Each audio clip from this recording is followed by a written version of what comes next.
entendu dire que la foi est aveugle.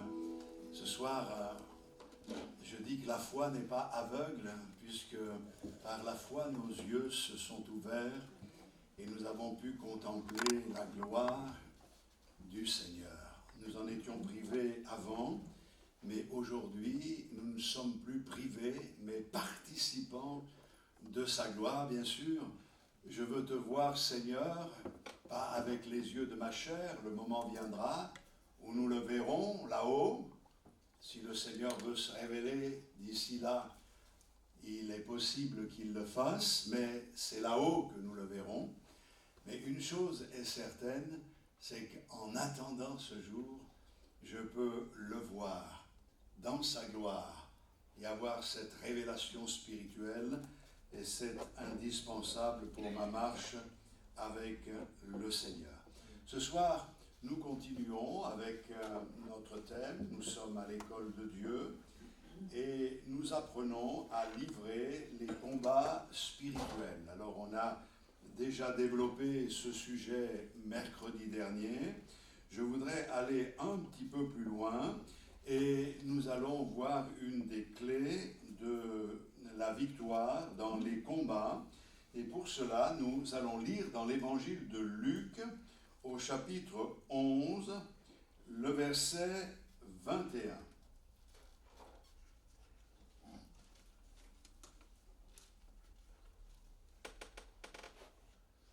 Luc, chapitre 11,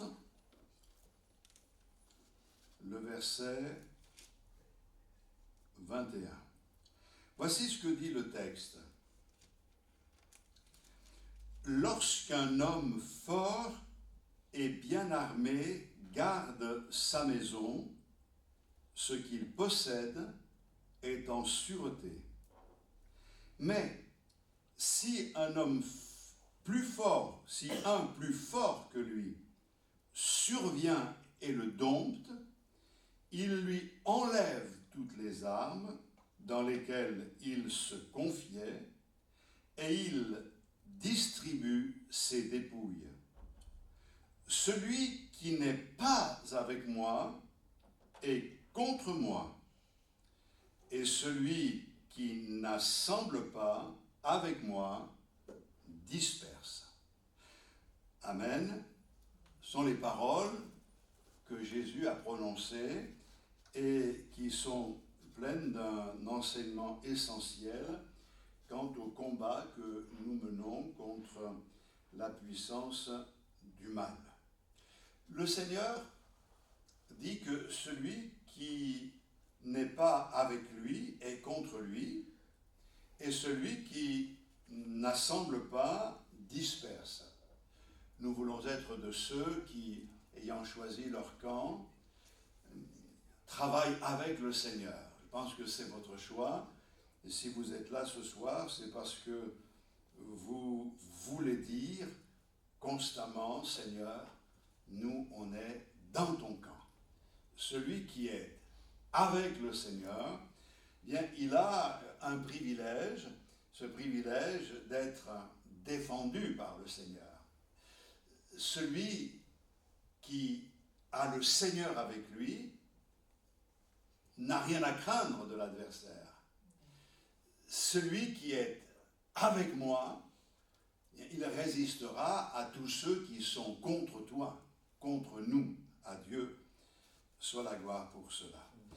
Donc le Seigneur dit, un homme fort et bien armé garde sa maison, ce qu'il possède est en sûreté, mais un plus fort que lui arrive, et voici qu'il lui enlève toutes les armes dans lesquelles il se confiait, et il distribue ses dépouilles. Nous n'avons aucun doute sur le fait que l'homme fort et bien armé qui garde sa maison, c'est Satan lui-même. Je le dis avec certitude, surtout que le verset 24, nous ne le méditerons pas ce soir, il est dit, lorsque l'esprit impur est sorti d'un homme, il va dans les lieux arides pour pour chercher du repos, mais n'en trouvant pas, il va revenir pour essayer de rentrer à nouveau. Et il ne faut pas qu'il trouve la maison de laquelle il a été chassé vide, sinon il entre de nouveau. Mais on essaiera de dire les choses le plus simplement possible ce soir. Donc, l'homme fort et bien armé qui garde la maison désigne Satan qui exerce son pouvoir sur l'homme et qui essaye de le réduire à l'esclavage. Je parle de l'homme qui vit sans Christ. Et c'était c'était notre cas hier. Autrefois, nous étions non pas libres, mais nous étions esclaves. Le diable nous menait par le bout du nez. Nous pensions être libres. Je dis ce que je veux, je fais ce que je veux, je suis libre. En réalité, c'est du mensonge. Nous faisons ce que nous pouvons et surtout, nous faisons ce que le diable nous pousse à faire et c'est quelque chose de terrible.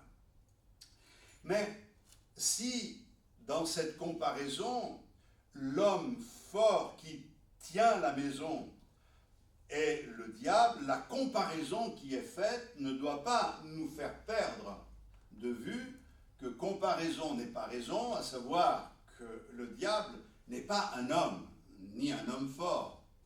Le diable, c'est une créature spirituelle, un être spirituel. Anciennement, dans le livre de Ézéchiel au chapitre 28, il en est parlé. Il est appelé le chérubin protecteur.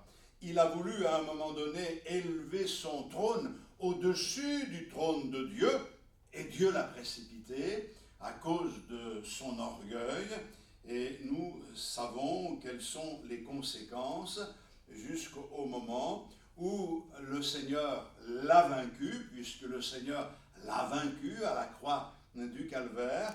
Et si aujourd'hui on ne voit pas les effets de cette victoire, c'est parce que nous sommes dans une période particulière de la grâce où les hommes doivent choisir de marcher avec le Seigneur volontairement. Et pour cela, il semble agir librement dans ce monde.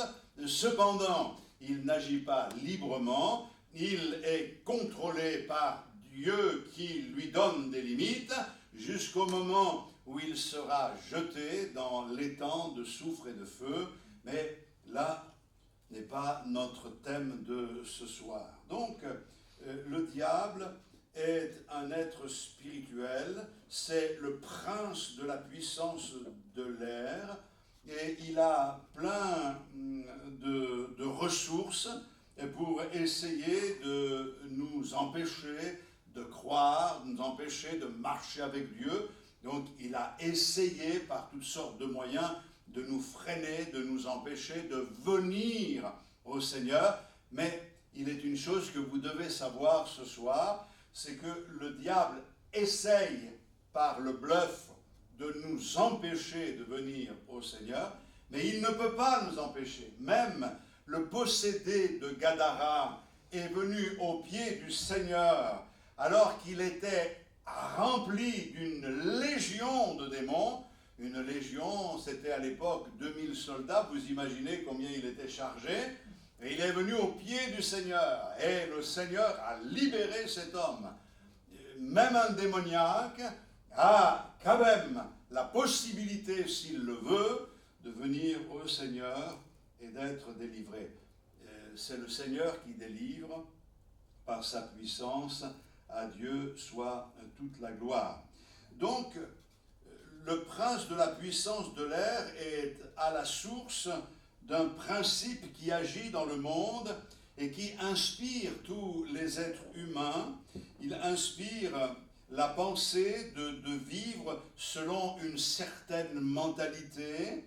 C'est la mentalité de la rébellion, de l'insoumission par rapport à l'autorité divine. C'est pour cette raison que dans la Bible, nous sommes appelés les enfants de la rébellion. c'est ce que nous étions avant que notre cœur ne soit touché par la grâce de Dieu. Et pour bien comprendre cet aspect des choses, Éphésiens au chapitre 2 nous dit ceci, Éphésiens 2, « Vous étiez morts par vos offenses et par vos péchés dans lesquels vous marchiez autrefois, selon le train de ce monde, selon le prince de la puissance de l'air, de l'esprit qui agit maintenant dans les fils de la rébellion.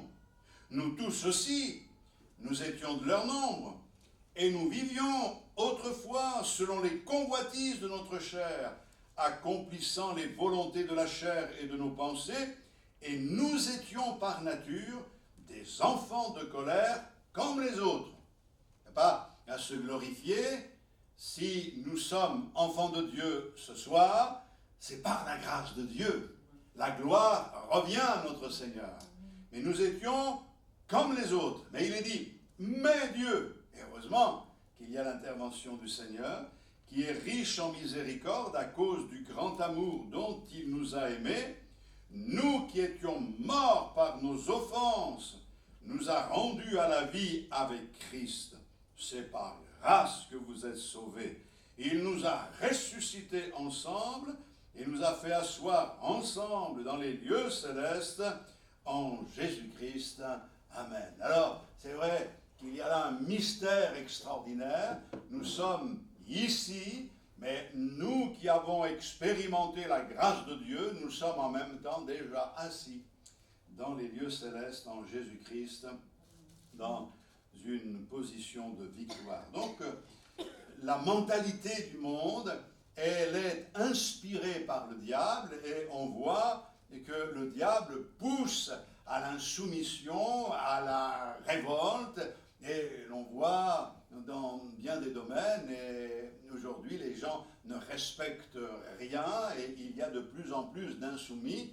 Je ne parle pas ici d'un parti politique, quoique, mais je pense à beaucoup qui agissent pour le désordre, pour la ruine, alors que nous sommes appelés à être des messagers de paix. Alléluia. Le diable est fort, il est présenté comme un homme fort, et il est bien armé.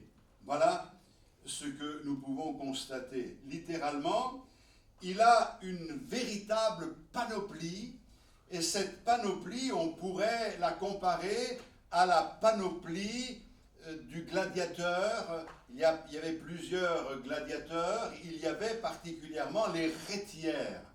Et ces gladiateurs, les rhétières, se distinguaient des autres parce qu'ils avaient 3 armes. Ils avaient, et vous avez certainement vu des représentations, un filet, ils avaient une fourche à 3 dents, un trident, et un poignard.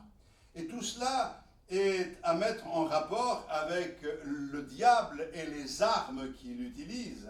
Il a un filet, et ce filet, il l'utilise pour nous paralyser, pour nous piéger. Il nous prend dans son filet. C'est pour cette raison que la Bible nous dit qu'il nous a libérés, notre Seigneur, du filet de l'oiseleur. Il y a plusieurs références dans les Écritures. On parle du trident maintenant. Bien, le trident, ces 3 dents qui peuvent blesser, c'est la triple source de la convoitise.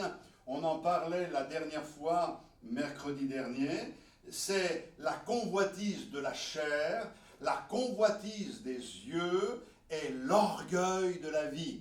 Cela, on le retrouve dès la Genèse et jusqu'au moment où le Seigneur reviendra, on trouvera ces réalités puisque c'est l'œuvre du diable. Il utilise toujours ses armes, il essaye de nous en mettre plein les yeux, il essaye de nous attirer par cette convoitise charnelle et il essaye de nous enorgueillir pour nous amener à un moment donné à penser que nous pouvons nous suffire à nous-mêmes. Et puis, il a un poignard et vous savez, les manières du diable ressemblent à celles du traître. Vous savez, le traître est toujours représenté avec un poignard qu'il cache quelque part, et il va sortir son poignard, et au moment où vous tournez le dos, plaf, il vous plante un coup de poignard dans les reins. Il est perfide, le diable, et il agit de cette manière-là. Le diable se confie dans ses armes. Il est fort et il a des armes. Et d'abord, il y a toutes ces armes qui sont celles que nous connaissons. Il utilise le mensonge. C'est le mensonge, ça ne peut pas venir de Dieu. Dieu est vérité. Il y en a qui pensent qu'il y a des saints mensonges, hein? des mensonges pieux. Mais le mensonge, c'est le mensonge. Le diable est le tentateur, il est rusé, c'est un tacticien, il est plein de ruses, il est séducteur, il est trompeur. La Bible nous dit même qu'il va jusqu'à se déguiser en ange de lumière pour essayer de séduire. Et il a bien d'autres armes en sa possession. La liste n'est pas exhaustive, de savoir qu'il va tout utiliser, tous les moyens possibles pour empêcher les âmes de se convertir. Et lorsque ces âmes sont converties, il va essayer de les atteindre pour les empêcher d'atteindre le but. Mais nous avons confiance dans notre Seigneur. Alléluia. Il y a aussi les armes que nous lui donnons. Je ne sais pas si vous connaissez certainement ce dicton populaire qui dit qu'on peut se tailler des bâtons pour se faire battre. Et c'est pour cette raison que la Bible nous dit d'être vigilant et de ne pas donner au diable l'occasion de nous battre. Pour cette raison que dans Éphésiens au chapitre 4, il est dit ceci, écoutez bien, c'est un court texte au verset 25, c'est pourquoi renoncez au mensonge et que chacun de vous parle selon la vérité à son prochain, car nous sommes membres les uns des autres. Si vous vous mettez en colère, ne péchez point, que le soleil ne se couche pas sur votre colère, écoutez bien la suite, et ne donnez pas accès au diable.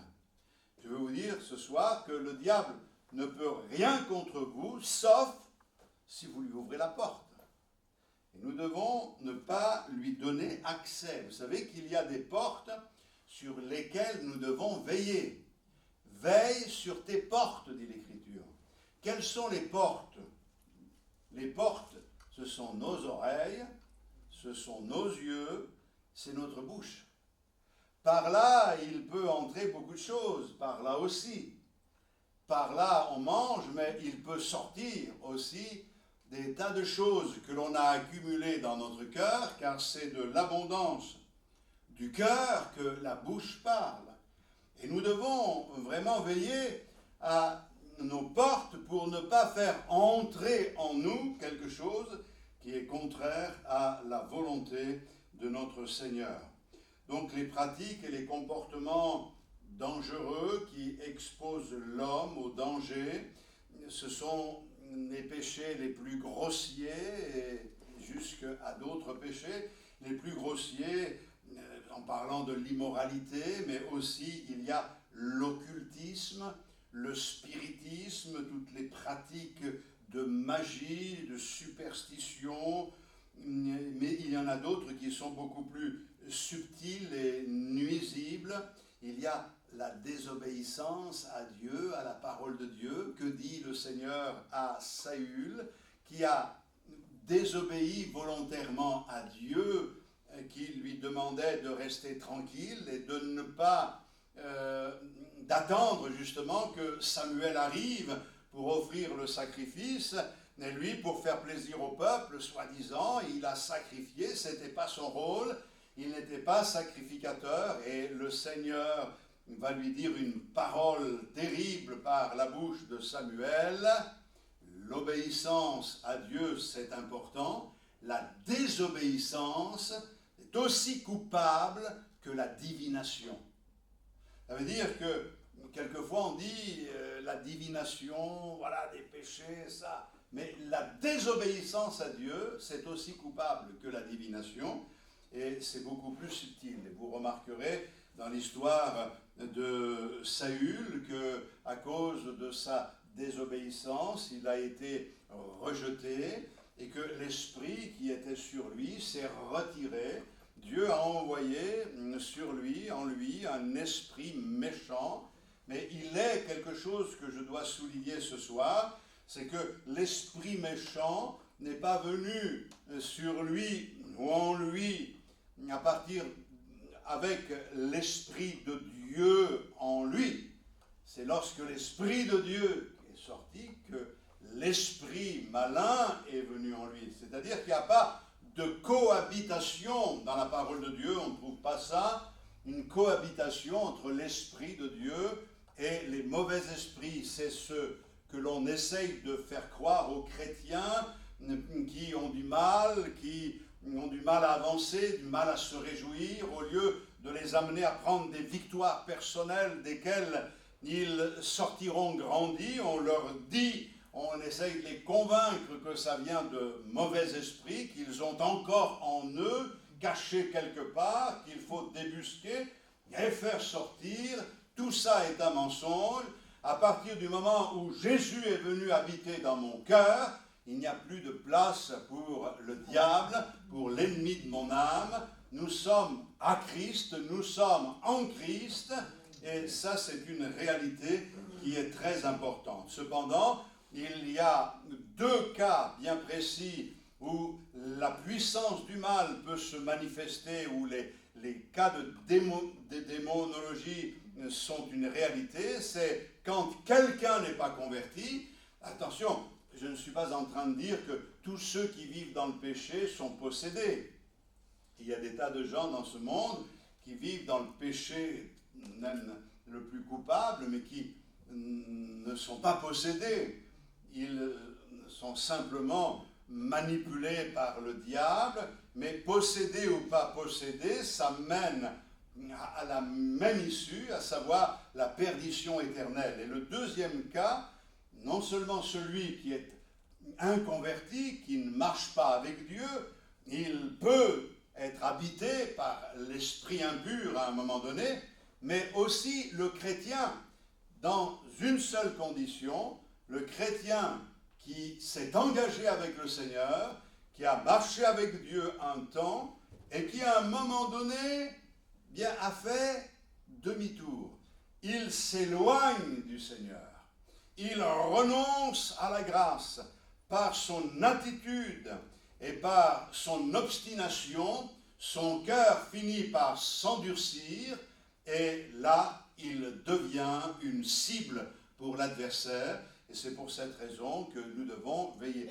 Moi, je me souviens d'un cas qui était quand même un cas très particulier, mais dans une assemblée où j'ai servi le Seigneur, j'arrivais depuis quelque temps et il y avait là une personne qui exerçait des dons spirituels et pourtant qui nous mettait mal à l'aise. Et là, j'apprends que cette sœur, entre guillemets, tirait les cartes. Alors, je suis allé la visiter et j'ai pris avec moi le pasteur en formation. Nous sommes allés ensemble pour lui parler. J'ai essayé de la convaincre, mais elle était convaincue qu'elle faisait du bien. Mais en réalité, ce qui a été dévoilé, c'est qu'elle faisait cela pour l'argent. Elle était cupide. Mais une personne qui agit de cette manière-là, elle ne peut pas être remplie de l'Esprit de Dieu. Donc, je lui ai demandé premièrement de se taire, et comme elle n'a pas voulu écouter, j'en ai parlé à l'Église, et ça a été un des rares cas d'exclusion. elle a été exclue de l'Église parce qu'elle a choisi son péché. Et la magie est une œuvre de la chair, nous dit Galates. Nous le savons et c'est quelque chose que nous devons comprendre ce soir. Donc, il faut bien que l'on comprenne que les deux statuts, marcher avec Dieu, avoir la présence de Dieu dans notre vie et avoir des démons, c'est pas possible, c'est ou l'un ou l'autre. Et quand on a donné notre vie au Seigneur, alors nous devons veiller. C'est pour cette raison que là, ce n'est pas le sujet de ce soir, mais lorsque l'homme fort a été chassé, il est parti et il est allé rôder et il est allé chercher des amis à lui et ils sont revenus. Et quand ils sont revenus, ils ont trouvé la maison qui était vide, qui était ornée et balayée. Et ils sont rentrés et ils étaient 7 fois plus forts. Et cette fois-ci, ce que nous devons comprendre par là, et on a connu des situations malheureusement comme cela, c'est que certains ont accepté que le Seigneur pose sa main sur eux, ils ont été visités par Dieu, mais ils n'ont jamais voulu s'engager avec le Seigneur. Ils ont toujours résisté à l'action de Dieu, mais à un moment donné, comme Dieu avait agi dans leur vie, leur cœur a été comme nettoyé, balayé, comme orné, mais la présence du Seigneur n'était pas en eux, parce que Christ n'avait pas été reçu comme le roi dans leur vie. Malheureusement, ils ont mal tourné, et il y en a certains qui ont sombré même dans la folie. Donc, on passe à quelque chose de très important. Survient l'homme plus fort qui dompte l'homme fort. Qui est l'homme plus fort qui dompte l'homme fort? Bien, ici, nous avons l'image de notre Seigneur Jésus-Christ qui est venu en tant qu'homme pour chasser l'homme fort, pour vaincre l'homme fort. Et c'est ici l'histoire de sa victoire personnelle. C'est la victoire personnelle de Jésus, homme, contre ou sur le tentateur de nos âmes. Le péché est entré dans le monde par un homme, Adam, on le sait très bien. Donc il fallait inverser le processus pour que nous soyons libérés. Toute autre intervention aurait été contestée ou contestable.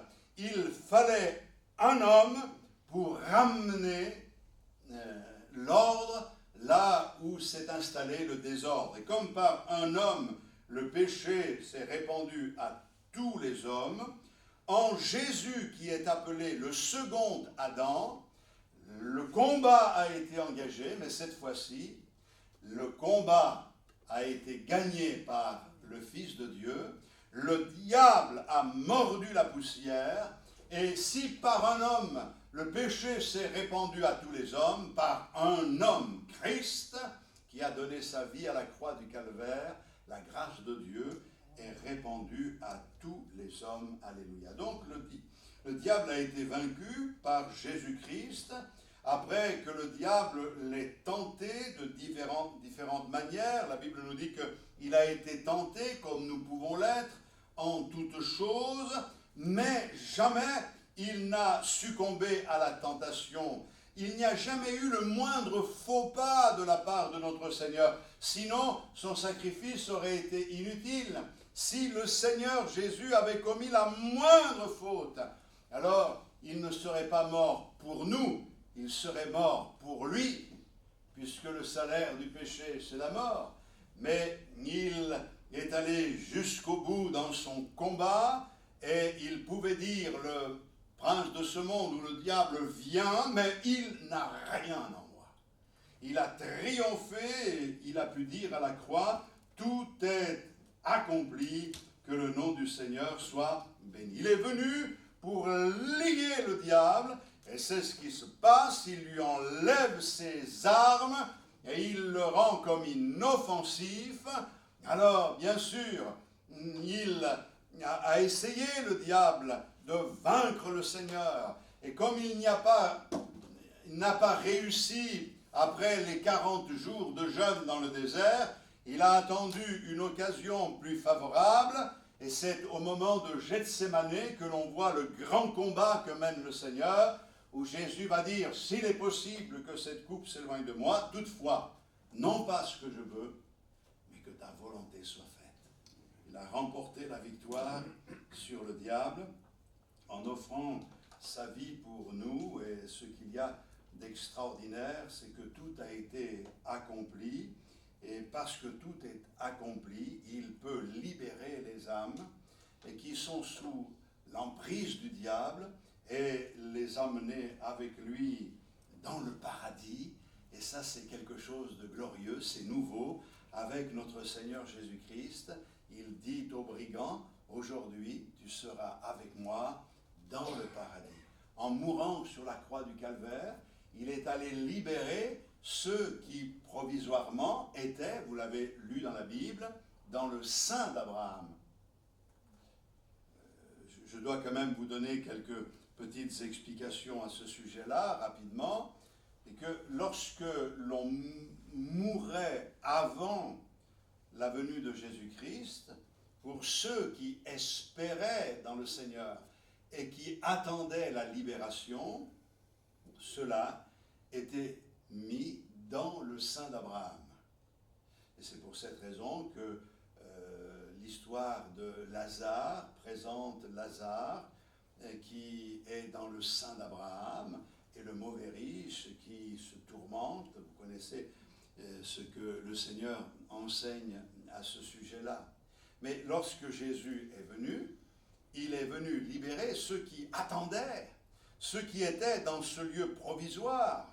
Il ne pouvait pas dire aux brigands, aujourd'hui tu seras avec moi dans le paradis, mais je laisse les autres dans le sein d'Abraham. Puisque maintenant tout est accompli, il est venu les chercher pour amener ces âmes dans sa présence. Et pourquoi? Parce que la Bible nous dit qu'ils n'ont pas reçu ce qui leur avait été promis. Hébreux, au chapitre 11, vous lirez cela au verset 39. Et qu'est-ce qui leur était promis? Il était promis, ils attendaient la venue du Messie. Et il n'est pas venu. Donc, pouvait-il être sauvé? On ne peut être sauvé que par le sacrifice de Jésus-Christ. Il n'a pas été accompli, donc ils ont été sauvés à crédit, par anticipation. Et pour que leur mémoire reste bien éveillée, le Seigneur s'est contenté du sacrifice d'animaux. C'est pour ça que dans l'Ancienne Alliance, il y a des sacrifices comme des agneaux, des taureaux, des boucs, des oiseaux, des colombes, tout simplement parce qu'il fallait le faire pour pouvoir annoncer par ce sang qui coulait que sans effusion de sang, il n'y a pas de salut, et que l'agneau de Dieu qui a été mis à part dès avant la fondation du monde allait venir pour mourir à la croix du Calvaire. Jean-Baptiste, quand il a vu Jésus, il a dit, voilà l'agneau de Dieu.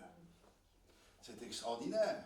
Donc, ils étaient sauvés par anticipation, mais dans le sacrifice de Jésus-Christ, ils ont été libérés, ils sont auprès du Seigneur, dans la gloire, parce qu'ils avaient la foi dans le Seigneur.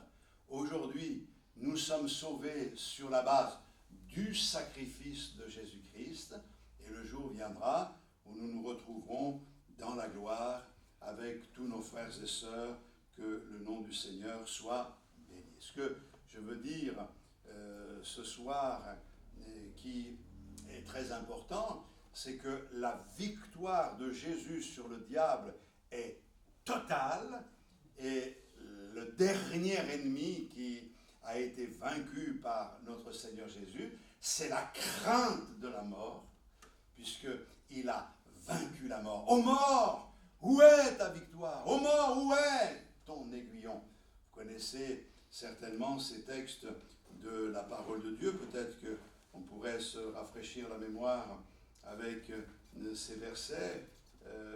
Ô mort, chapitre 15 de 1 Corinthiens, verset 55. Ô mort, où est ta victoire? Ô mort, où est ton aiguillon? L'aiguillon de la mort, c'est le péché, la puissance du péché, c'est la loi. Mais grâce soit rendue à Dieu qui nous donne la victoire par notre Seigneur Jésus-Christ. Ainsi, mes frères bien-aimés, soyez fermes, inébranlables, travaillant de mieux en mieux à l'œuvre du Seigneur, sachant que votre travail ne sera pas vain dans le Seigneur. Alléluia. Aujourd'hui, le ministère du Saint-Esprit consiste à convaincre le monde de la victoire que le Seigneur a remportée. Et c'est pour cette raison qu'il est dit, il convaincra le monde en ce qui concerne le péché, la justice et le jugement, parce que le prince de ce monde est jugé, alléluia, donc il est vaincu. Et tout cela doit nous amener, mes frères et sœurs, à comprendre la position qui est la nôtre. Nous ne devons pas nous comporter comme si nous étions encore sous la puissance du mal. Nous ne devons pas nous comporter comme si nous n'avions pas la force d'agir, la force d'avancer, la force de vaincre, étant donné que la victoire a déjà été remportée. C'est qu'une question de temps. Aujourd'hui, le diable est limité dans son action. Rien ne peut vous nuire, rien ne peut vous atteindre, mais la puissance du tentateur, qui est la puissance du péché, a été vaincue, la puissance de la mort a été vaincue, la puissance du mensonge a été vaincue. Et c'est pour cette raison que je voudrais vous encourager à vraiment vous attacher au Seigneur. Parce qu'en laissant le Seigneur vivre en vous attachant à la vérité, à la parole de Dieu, lorsque vous entendrez des fausses doctrines, vous serez préservés. Parce qu'il y aura quelque chose qui viendra vous déranger et vous irez scruter dans les Écritures et vous constaterez que c'est faux. Vous savez, il y a toujours eu des personnes qui ont eu des lubies. Encore aujourd'hui, on m'a appelé pour que j'essaye de résoudre un problème d'un soi-disant serviteur de Dieu et qui annonce que quand Moïse est descendu de la montagne, il est descendu avec 2 cornes sur la tête et que à cause de ces cornes, le peuple a eu peur et que à cause de ces cornes, ils ont mis un voile sur sa tête. Mais il faut relire les Écritures. Comme j'ai dit, on ne peut pas dire n'importe quoi. Vous savez d'où ça vient, les cornes de Moïse? Vous savez, à Montpellier, il y a la statue de Moïse, là-bas, à la grande bibliothèque, là-bas. Et il est représenté avec 2 cornes. C'est Michel-Ange qui l'a fait de cette manière-là. Pourquoi? Parce que les dieux de la mythologie du Moyen-Orient étaient représentés avec des cornes, et ces cornes représentent la puissance et la force de ces dieux. Et ils ont élevé Moïse à une espèce de dignité de Dieu, comme un Dieu au-dessus des hommes, et ils lui ont mis ces cornes pour dire la puissance est sur lui. Mais quand il est revenu de la montagne, il n'avait pas des cornes sur la tête, il avait parlé avec Dieu face à face, et la présence du Seigneur l'a tellement flashé, et il a tellement pris un coup de soleil, tellement il était près du Seigneur que quand il est descendu, il rayonnait de la gloire de Dieu. Et on ne pouvait pas le regarder en face, tellement le rayonnement de la gloire de Dieu était sur son visage. Eh bien, à cause de cela, il a été obligé de mettre un voile pour que l'on puisse continuer à l'approcher. Et ça n'a pas duré toute sa vie, mais ça a duré un certain temps. Donc, vous voyez, à partir de bizarreries, on commence à inventer des choses, à raconter je ne sais quoi. Bon, là, c'est encore pas trop grave, mais quand on vous entraîne dans des voies qui ne sont pas les bonnes, le diable utilise le mensonge, les fausses doctrines, pour essayer de vous convaincre et essayer de vous éloigner, vous troubler, vous embuer. C'est pour ça que vous êtes souvent sur Internet ou je ne sais pas quoi, avec les réseaux sociaux. Faites très attention, parce qu'il peut y avoir des bonnes choses, mais il y a beaucoup de mauvaises choses. Et je termine par là. Vous savez, ce n'est pas parce que certains parlent de Dieu que c'est Dieu qui les envoie. Et si vous prenez un litre de lait, et que dans ce litre de lait, vous mettez quelques gouttes de poison, vous allez me dire, mais il y a quand même un litre de lait, hein, quand même, c'est bon. Oui, mais s'il y a du poison, tu vas mourir. Pour cette raison, que tu ne peux pas accepter de boire n'importe quoi, de gober n'importe quoi, résiste à celui qui a été vaincu par notre Seigneur Jésus-Christ. La victoire lui appartient. Alléluia. Gloire à Dieu. Merci Seigneur pour ta fidélité, ta bonté, ton amour. Merci aussi pour ces moments simples mais authentiques que nous vivons. Aide-nous à résister aux assauts de l'adversaire et que nous puissions rester fidèles et attachés à ta parole jusqu'au bout.